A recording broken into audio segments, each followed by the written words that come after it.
Hello, everyone. This video is for my critical thinking class as we are now into week 5, where we will be learning about analyzing and constructing arguments. So last week we talked about the phenomenon of groupthink and the importance of understanding at least two sides to an issue and hopefully how that can be expanded to eventually understanding many different sides or facets of the same issue. So this week, we are learning about the different parts of an argument and how to put them together to make a strong overall argument. Our work for the week includes the argument construction assignment. So this assignment is due on Sunday, the 7th, October 7th at 11 o'clock p.m. Mountain Time. And you can turn it in early for preview today, Wednesday the 3rd by 11 o'clock p.m. Remember, if you turn the assignment in early for a preview, please allow 48 hours from the preview deadline for feedback and comments. So I want to talk a little bit today just about this assignment to give you guys just sort of an overview of how to approach the assignment and how to make sure that you complete all of the many steps that this assignment has.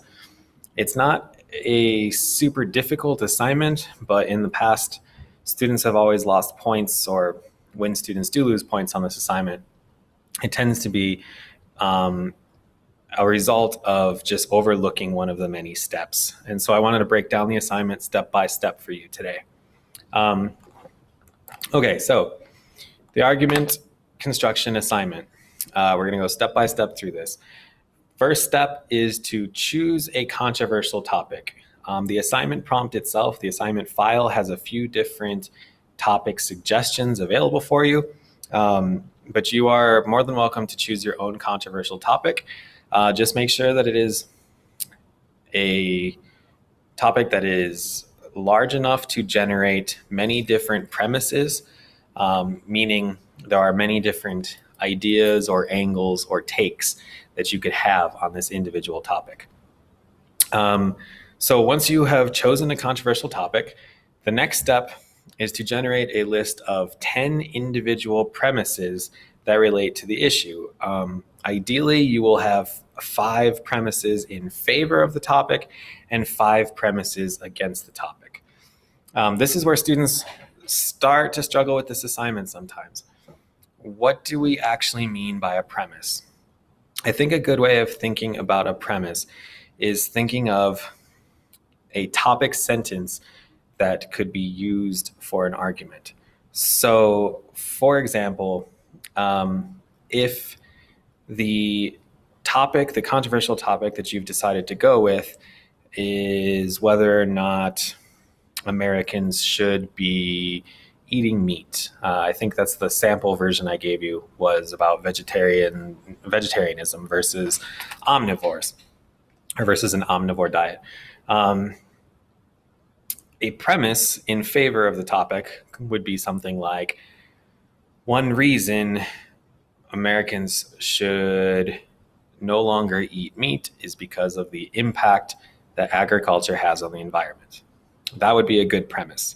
A premise against the topic would be something like, a reason why Americans should continue to eat meat is that meat can more easily provide certain nutrients that a vegetarian diet struggles to obtain.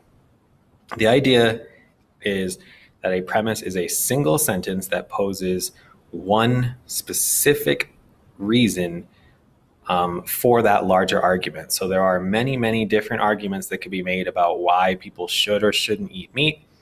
A premise should just be a single specific argument about that larger topic. So again, you're going to try to, for the second step, generate 10 different premises, ideally 5 in favor and 5 against, and that should be it. The third step is to eliminate some weak premises. Some of your premises are not going to be as strong as others, and that's okay. You just need to eliminate them, choose at least 2 of them, eliminate them, and then explain in a brief paragraph, a few sentences, why you eliminated those, what made those weaker premises than the others. The fourth step and this is the major part of this assignment, is to write 3 different argumentative paragraphs.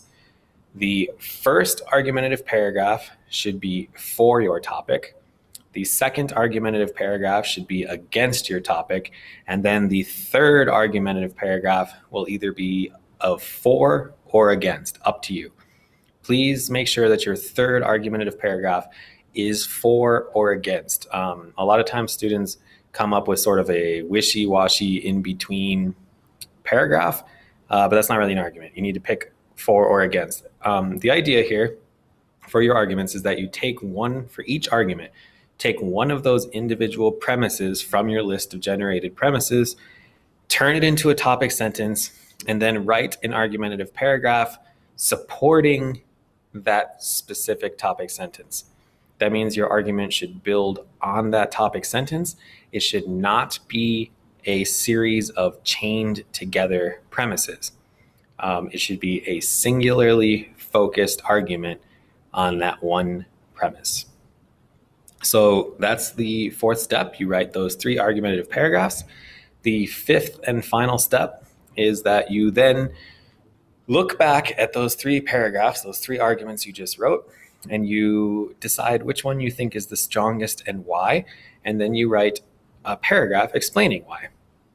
So in total for the assignment, you'll be writing 4 paragraphs. 3 of them are arguments, and 1 of them is explaining which of the previous 3 arguments is the strongest. Okay. With this step, you are not writing a new argument about the topic. You are analyzing which of the 3 arguments that you've already created is the strongest.